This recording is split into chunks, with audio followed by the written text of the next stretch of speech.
अस्सलाम वालेकुम प्यारे बच्चों, बहुत बहुत इस्तकबाल है आपका हमारे इस प्रोग्राम के अंदर, हमारी क्लासेस के अंदर, जिसका नाम है स्कूल अभी चल रहा है। दोस्तों, जिस तरीके से हम देख रहे हैं कि काफ़ी अच्छा जो है तो रिस्पांस बच्चों का आ रहा है, और कल हमने जो देखा था आज उसके आगे हम देखेंगे। तो कल हमने क्या देखा था, पहले रिवीजन कर लेते हैं। कल हमने देखा था सिंपल प्रेजेंट टेंस, और इसके अंदर हमने देखा था इंट्रोगेटिव जुमले, इंट्रोगेटिव सेंटेंस कैसे बनाते हैं। ठीक है, तो मैं आपको याद दिलाता चलूँ कि कल हमने ये भी देखा था कि सिंपल प्रेजेंट टेंस के दो हेल्पिंग वर्ब्स होते हैं, डू और डज। डू और डज, ये डू जो है तो आई यू वी दे के साथ आता है, और ही शी इट या नेम के साथ जो है तो डज आता है। ठीक है, यहाँ तक तो आपको याद होगा। तो हमने जुमला भी बना के देखा था, आई यू वी दे, ये हमने जुमला देखा था। इसके साथ हेल्पिंग वर्ब लगाया था डू, और वर्ब लगा था हमने प्ले, है ना, और यहाँ लिखा था कोको। इस तरीके से हमने जुमला बनाया था, do I play kho-kho, do you play kho-kho, do we play kho-kho, और डू दे प्ले कोको। यहाँ हमने रीड भी रखा था, do I read a book, do you read a book, do we read a book, और do they read a book. ये जुमले हम कल देख चुके हैं। अब हम इसके आगे देखेंगे। ये हमारा रिवीजन हो गया। आइए अब हम इसके आगे देखना है, ये इंट्रोगेटिव सेंटेंसेस। तो दोस्तों, अब 4 हमारे सब्जेक्ट्स बच चुके हैं, तो उसके लिए भी फार्मूला सेम रहेगा, हेल्पिंग वर्ब प्लस सब्जेक्ट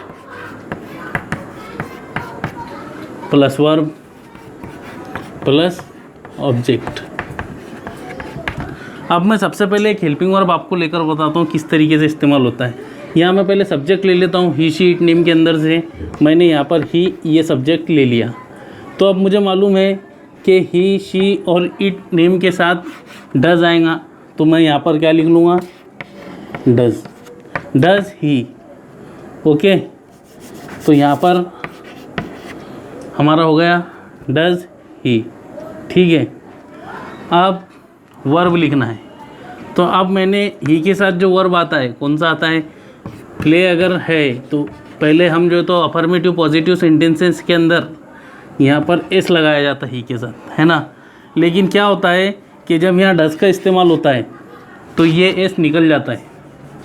जैसे ही डज का इस्तेमाल होगा वो एस निकल जाएगा और डायरेक्ट ऑब्जेक्ट आ जाएगा, kho-kho. Understand, does he play kho-kho, क्या वो खो-खो खेलता है। Does she plays, does she play kho-kho, यहाँ प्लेस नहीं आएगा क्योंकि वो इधर आ गया है। डज शी प्ले खो-खो, क्या वो खो-खो खेलती है। डज इट प्ले खो-खो, क्या ये वो खो-खो खेलता है या खेलती है। और does Arshad plays play kho-kho, plays नहीं आएगा, प्ले आएगा। तो इस तरीके से हमको याद रखना है। तो आइए अब हम इसका फॉर्मेशन देख लेते हैं जुमले बना के कि किस तरीके से ये जुमले बनेंगे।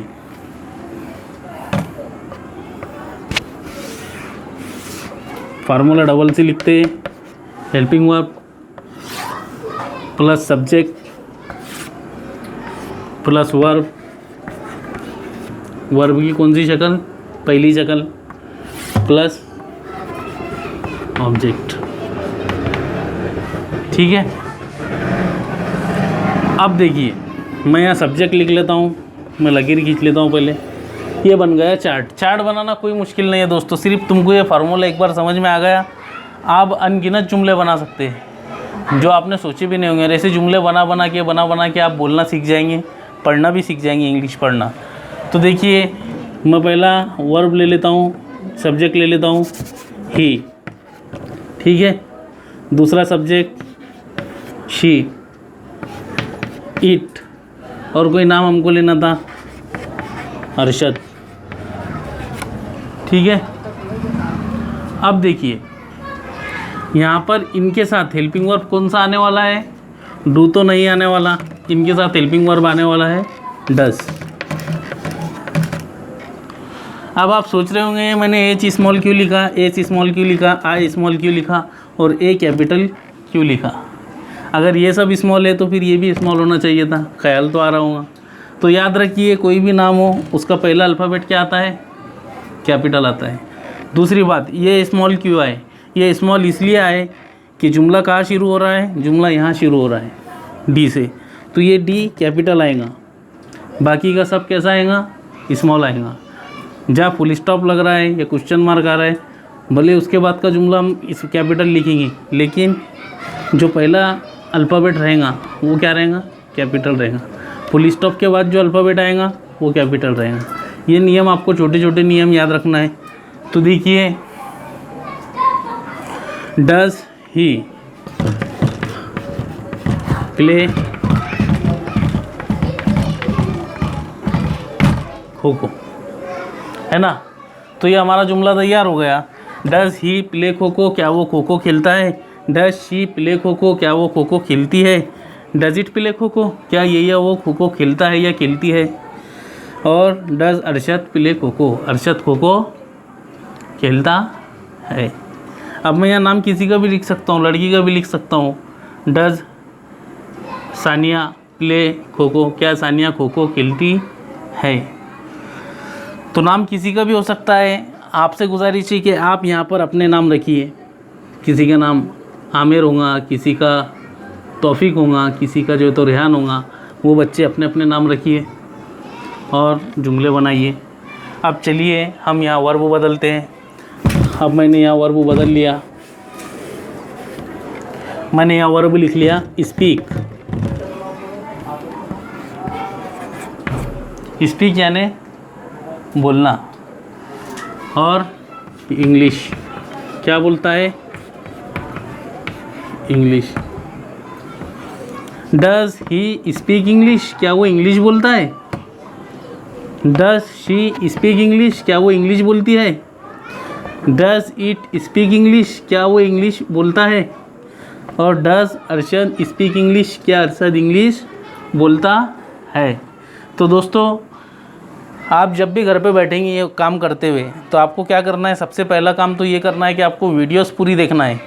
हमने वीडियोस के पार्ट बनाए हैं, पार्ट 1 2 3 4 5 6 7। शूटिंग के अंदर थोड़ा सा मसला आया है, थोड़ी सी क्लियरिटी कम नज़र आएंगी, तो वो हमने वो मसला हल करने की कोशिश पूरी की है। लेकिन कल की वीडियो में थोड़ी प्रॉब्लम हो गई थी, लेकिन इंशाल्लाह हम पूरी कोशिश करेंगे वीडियो आपको क्लियर आए। तो आपको क्या करना है, वो पूरी लिंक वाइज जो है तो पार्ट 1 पार्ट 2 पार्ट 3 वीडियोस देखना है।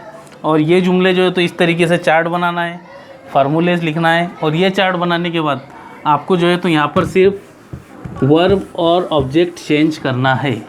आपको उसके लिए याद करना पड़ेगा, हेल्पिंग वर्ब्स याद करना पड़ेंगे और आपको वर्ब और ऑब्जेक्ट चेंज करना पड़ेगा।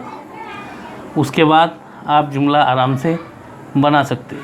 मैं यहाँ लिमिटेड वर्ब आपको लेकर इसलिए बता रहा हूँ कि आप कहीं कंफ्यूज ना हो जाएं। अब मैं अगर यहाँ पर गो लेता हूँ, गो